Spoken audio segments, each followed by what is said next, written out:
Welcome to Science and Technology Briefing. The content of the briefing includes Biden to sign order requiring firms to report tests of AI models.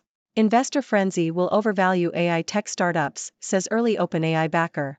UK Culture Secretary seeks to strengthen BBC governance. Foxconn's Go continues Taiwan presidential bid amid China woes. Chinese designed solar cell set to transform renewable energy. Biden to sign order requiring firms to report tests of AI models. South China Morning Post. U.S. President Joe Biden is set to sign an executive order, EO, aimed at governing the use of artificial intelligence, AI, by federal agencies. The 111-page draft EO obtained by Bloomberg government requires developers of powerful AI systems to report their training and testing processes to the government. The order also covers areas such as privacy, discrimination, cybersecurity, and the use of AI in critical U.S. infrastructure. The move follows more than a dozen leading AI companies including Microsoft, Google, and OpenAI offering voluntary commitments to deploy AI safely. Investor frenzy will overvalue AI tech startups, says early OpenAI backer. Financial Times. Vinod Khosla, an early backer of OpenAI, has warned that most artificial intelligence, AI, startups are overvalued and will fail to make money. Khosla compared the hype around AI to last year's frenzy of investment into cryptocurrency startups, many of which failed. He believes that the majority of investments in AI today will lose money, as investors are investing because others are investing, rather than based on the underlying value of the businesses. Khosla is confident that AI will change the world, but cautioned that powerful AI technology could be used to undermine the US presidential election next year. UK Culture Secretary seeks to strengthen BBC governance. Financial Times. The UK government plans to strengthen the BBC's governance arrangements overseeing impartiality and complaints following criticism of its coverage of the Israel-Hamas war. The Culture Secretary, Lucy Fraser, said a review of the broadcaster's performance, due to be published in the coming weeks, will examine editorial standards, impartiality, and the effectiveness of the BBC's governance mechanisms. Fraser said the review aims to ensure that the BBC has the structures in place to remain an impartial organization and that people feel their complaints are heard and dealt with adequately. Foxconn's Go continues Taiwan presidential bid amid China woes. Bloomberg. Terry Go, founder of Foxconn, has avoided commenting on China's investigation into the company during his first campaign appearances since the probe was announced. Go, who is running to become Taiwan's next president, did not comment on Foxconn's ongoing issues in China but reiterated his stance that the Taiwanese people do not want war with China. Go's re-emergence suggests that he is not caving to pressure from Beijing. Chinese-designed solar cell set to transform renewable energy. South China Morning Post. Chinese researchers have developed a perovskite solar cell with a power conversion efficiency of 25.6% and 90% of its initial efficiency after 1,200 hours of operation at 65 C. The team at City University of Hong Kong used a three-dimensional structure for the self-assembled monolayer, SAM, interfacial layer, which was anchored to a stable nickel oxide film to boost the cell's lifetime performance and energy conversion capabilities, according to a paper published in Science. The researchers said the technology has significant potential for commercialization. Number 17 North Carolina's CFP hopes extinguished with ugly loss to Georgia Tech. Yahoo! The North Carolina Tar Heels college football playoff hopes were dashed after losing their second game in a row. Last week, they lost to Virginia as a 24-point favorite. This week, they lost to Georgia Tech as a 12-point favorite. The Tar Heels led the game almost the entire time, but Georgia Tech scored the game's final 14 points to win 46-42. The loss puts a significant dent in UNC's hopes of getting back to the ACC title game. Matthew Perry, star of TV series Friends, dies aged 54. Bloomberg. Matthew Perry, known for his role as Chandler Bing on the hit sitcom Friends, has died at the age of 54. He was found unresponsive in a hot tub at his Los Angeles home, and the cause of death is yet to be determined. Perry struggled with substance abuse throughout his life and wrote a memoir about his experiences. He estimated that he spent $9 million on efforts to become sober and suffered a near-death experience from an opioid overdose a few years ago. Perry's parents divorced when he was young, and he often joked about getting into a fight with future Canadian Prime Minister Justin Trudeau when they were children.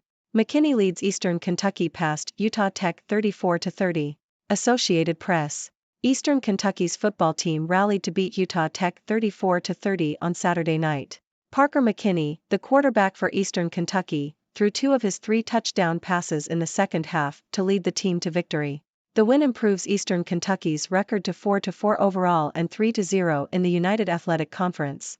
McKinney threw for 322 yards and 1 interception, while Joshua Carter rushed for 125 yards and a touchdown. Utah Tech's quarterback, Kobe Tracy, threw for 247 yards and 3 touchdowns in the losing effort.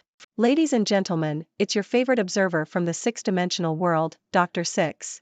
Today, we have a diverse range of news to cover, from politics and technology to entertainment and sports. So, let's jump right in. First up, we have President Joe Biden signing an executive order to regulate the use of artificial intelligence by federal agencies. This move aims to ensure transparency and accountability in the development of AI systems. But don't worry, AI companies like Microsoft and Google are already on board, offering voluntary commitments to deploy AI safely. It's like having a referee on the AI playing field to keep things fair and square. Speaking of AI, early OpenAI backer Vinod Khosla has a word of caution for all the AI enthusiasts out there. He believes that most AI startups are overvalued and won't make money. It's like the cryptocurrency craze all over again. People are investing because others are investing, rather than considering the actual value of these businesses. So, folks, let's not get too carried away with the AI hype just yet. Moving on, the UK government is looking to strengthen the BBC's governance arrangements following criticism of its coverage of the Israel-Hamas war. The Culture Secretary wants to ensure that the BBC remains an impartial organization and that people's complaints are heard and addressed properly. It's like giving the BBC a little makeover to make sure it stays on top of its game. Now, let's talk politics. Terry Gou, founder of Foxconn, is running for Taiwan's presidency amid China's investigation into his company. But Gou is not letting that faze him. He's not backing down and is reiterating that the Taiwanese people have no interest in war with China. It's like a game of political chess, and Gou is showing his strategic moves. In the world of renewable energy, Chinese researchers have developed a game-changing solar cell with high efficiency and long-lasting performance. This technology has the potential to revolutionize the renewable energy industry. It's like a superhero swooping in to save the day and power up our green future. Now, let's take a moment to acknowledge the unfortunate news of Matthew Perry's passing. The beloved actor, known for his role as Chandler Bing on Friends, struggled with substance abuse throughout his life. His death is a reminder of the importance of mental health and the ongoing battle against addiction. Let's cherish the memories he left us with and continue to support those fighting their own demons. In the world of sports, the North Carolina Tar Heels' hopes of reaching the college football playoff have taken a hit with their second consecutive loss. It's like a roller coaster ride of emotions for their fans. But hey, there's always next season, right? Lastly, Eastern Kentucky's football team pulled off an impressive comeback to secure a victory against Utah Tech. It's like witnessing a thrilling underdog story come to life on the gridiron. Kudos to quarterback Parker McKinney and the rest of the team for their resilience and determination. And that's a wrap, folks. We've covered everything from AI regulations to solar breakthroughs, politics, entertainment, and sports. Now, it's your turn. What are your thoughts on these news stories? Do you have any burning questions or exciting insights to share? I'm all ears, so hit me with your best shot. Dr. Six is signing off. Thank you for tuning in. The content above showcases the latest briefing reports and analytical synopses, thoughtfully curated by the Six Do team. These insights stem from a wide array of reputable media outlets, think tanks, government sources, and specialized experts worldwide. We encourage you to explore these sources for a comprehensive perspective. Keep in mind that while the content may not always align with the official standpoint of Six Do Brief, it's not meant to be taken as absolute directives for decision-making. Comprising seasoned media professionals, learned scholars, and accomplished scientists, the Six Do team embodies a trailblazing, fully independent media entity.